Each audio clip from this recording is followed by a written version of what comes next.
Hey guys, what's up? Welcome to the channel and Auto Addiction. I'm Jason. Alright guys, we're working on the van today.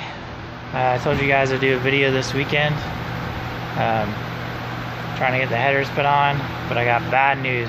I bought that Powerdyne Pro Charger, Supercharger, whatever you want to call it, and it will not fit. I'm going to show you what I got going on.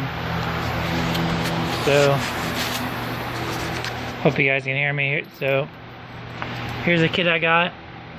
The bracket, supercharger. So, start pulling everything apart. Downfall is, before I pull the radiator and stuff out, I just wanted to see kind of where it would sit. If you put the tube in here off the intake, it's supposed to sit right here above the alternator. But I got too much stuff in the way, guys, so it's not gonna work. I got AC lines, I got my filler tube, my brake lines, everything are right shoved in there. So I don't have enough room for it to fit in there. So that really kind of sucks. But hey, it's worth a shot. I knew when I bought it that I didn't know if it was gonna work or not. So I figured I'd give it a shot, and it didn't work. So that was my first bad news of the day. And as any customization job has it, you always run into something. So working on a van that's 22 years old, 23 years old, 22 years old, working on the exhaust manifolds. So I got the old ones off. The driver's side, man, I had that one off in like 30 minutes. None of the bolts broke. Everything came out easy peasy. Passenger side, not so much. I soaked them all. This bolt right here broke, and then I could not get the EGR tube off the manifold. So if you guys are thinking about doing a swap on a F-150, E-150, whatever, Ford product, and you order headers for it and it still has a hookup for EGR, order a new EGR tube, because now I'm stuck. I called around to O'Reilly's, Advanced, Bennett, AutoZone. Nobody has one in stock. So here's my new manifold. So you can just tell these things will flow a lot better. Take it out of the bag so you guys can see. Alright, so there's a difference between the two.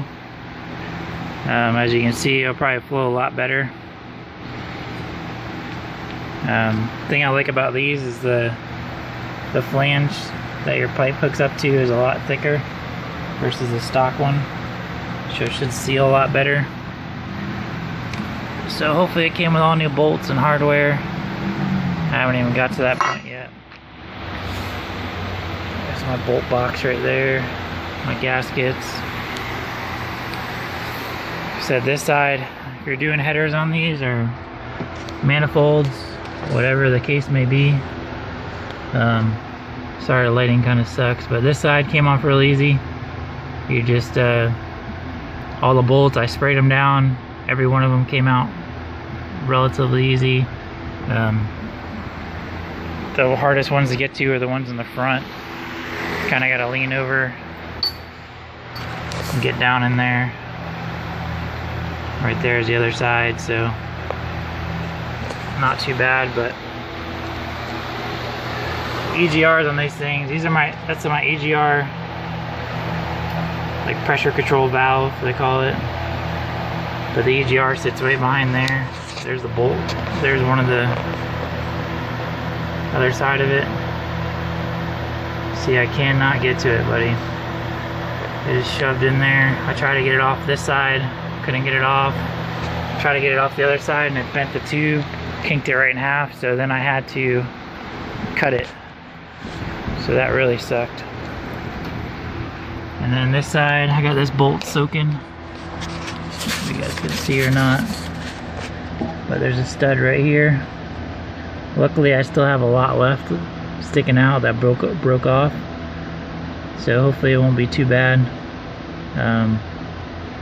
Kind of crazy about spark plugs. I just replaced them maybe a year and a half ago, 2 years ago, and already pretty rusted, so I might go ahead and get new spark plugs too and throw those in there while I do the headers. I gotta clean up all this where the seal mates up to the block. So yeah guys, work in progress. If you guys are doing one of these, I just wanted to do a video real quick. Let's give you guys an update on the E150. So it's a bummer, man, the supercharger won't fit. Sorry guys, I'd really love to put it on there, but it just ain't gonna fit. I tried, and I mean, I'm sure people will comment below. I could cut the lines, or not cut them, but take the lines off for the AC. Probably have some custom lines made up. But the downfall is behind it, when you got to run your tubing off for your intake, there's literally no room. So even if I got rid of these lines right here, these AC lines, my firewall is right there.